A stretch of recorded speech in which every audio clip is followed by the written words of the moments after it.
Hi girls, I decided I want to read you a story for big girls. It's a big book and it's going to take a long time to read, but this story is called Fairy Dust and the Quest for the Egg, and that's Tinkerbell, the fairy, right there. And this story happens on Neverland, and it's about the fairies, and Tinkerbell's in the story. And it's sort of a big girl story, so it doesn't have very many pictures. It's mostly just words. And here's the picture on the first page of a baby in its crib and a kitty cat. And you can see there's a laugh coming out of the baby's mouth. And I'm going to read you this story for a little bit every day, okay? So every day you need to check your email and see the next part of the story. When baby Sarah Quirtle laughed for the first time, the laugh burbled out of her and flitted through her window. It slid down the side of her house and pranced along her quiet lane. It took a right at Water Street and frolicked on to the wide sea that separated the mainland from Neverland. There the laugh set out, skipping from tip-top of one wave to the tip-top of the next.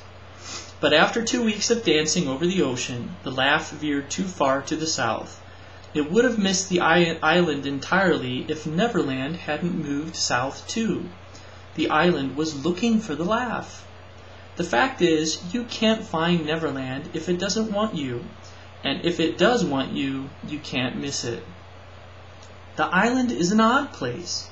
The humans, or clumsies, as the fairies call them, and the animals who live there never grow old. Never. That's why the island is called Neverland. The only reason the island rides the waves is because clumsy children believe in it. If a time ever comes when they all lose faith, Neverland will lift up and fly away. Even now, if a single clumsy child stops believing in fairies, a never fairy dies. Unless enough clumsy children clap to show that they believe. Sometimes the island is huge, and sometimes it's small. Its inhabitants mostly live near the shore. The forest and the plains and Torth Mountain, where the dragon Kaido is imprisoned, are largely unexplored. As soon as the island moved, Mother Dove knew a laugh was on its way. High time, she thought.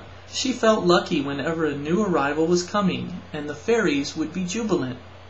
She told Beck, the finest animal talent fairy in Neverland. Beck told her friend Moth, who could light the entire home tree with her glow.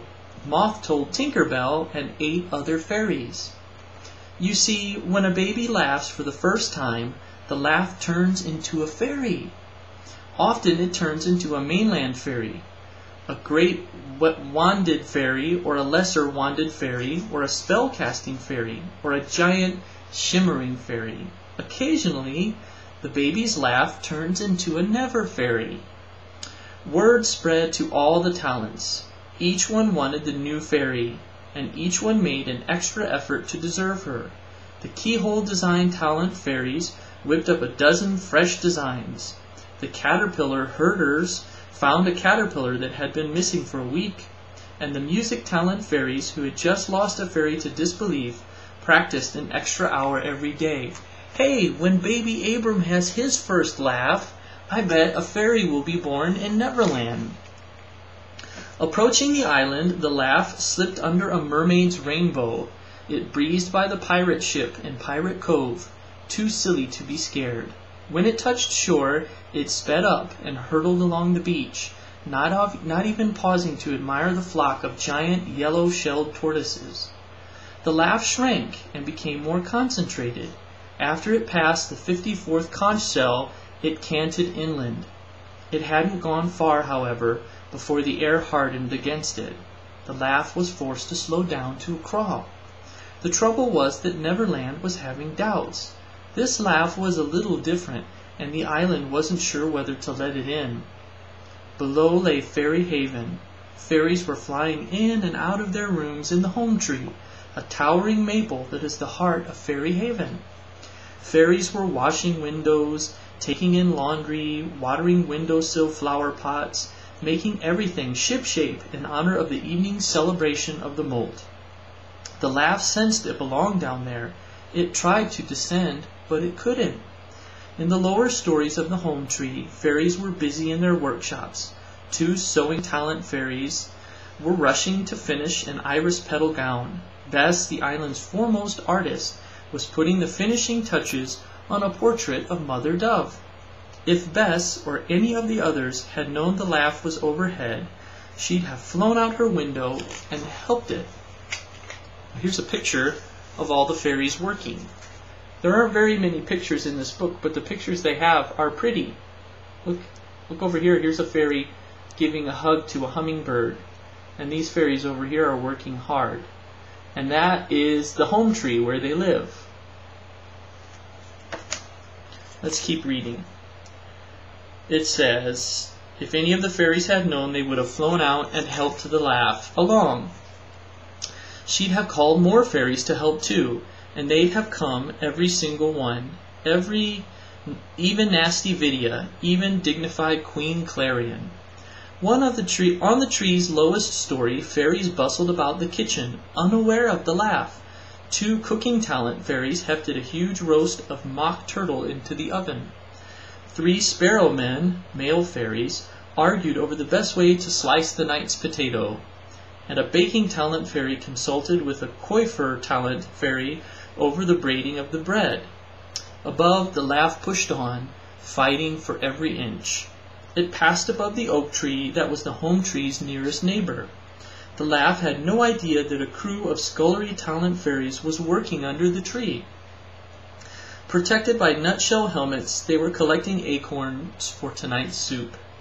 In the barnyard behind the oak tree, 4 dairy talent fairies milked 4 dairy mice. That's funny. The fairies failed to see the laugh's faint shadow as it crossed over each mouse's back. In the orchard on the other side of Havendish Stream, a squad of fruit talent fairies picked 2 dozen cherries for 2 dozen cherry pies. If only they'd looked up! The laugh reached the edge of Fairy Haven where Mother Dove sat, as always on her egg in the lower branches of a hawthorn tree. The nest was next to the fairy circle, where tonight's celebration would be held. Did the laugh feel the pull of Mother Dove's goodness? I don't know, but it bunched itself for a final effort. If Mother Dove hadn't been distracted, she'd have felt the laugh, but she was listening as a fairy recited her lines for a skit tonight, and she was watching as another fairy practiced her flying polka. Mother Dove wanted to nod encouragingly to them, but she had to keep her head still so Beck could brush her neck feather. The laugh pushed with all its might. At the same moment, Neverland decided to let it in. It spun once, then zoomed faster and faster above Mother Dove, back over the orchard, past the mice in the oak tree, on a downward course.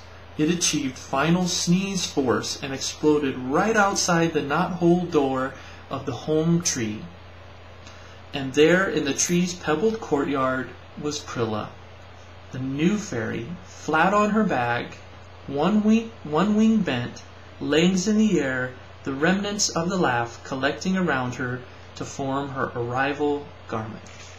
That's chapter 1, and we'll start on chapter 2 tomorrow. Okay? I hope you enjoy the story of Prilla. I'm going to read a little bit every day and send it to your email so you can keep following along the story. And it's a pretty big book, so it'll take us a few weeks to a couple months to read it all. Okay? I love you, girls. I hope you have the story, and I hope you have a good night. Okay? Bye-bye. And a big hug from Daddy, okay?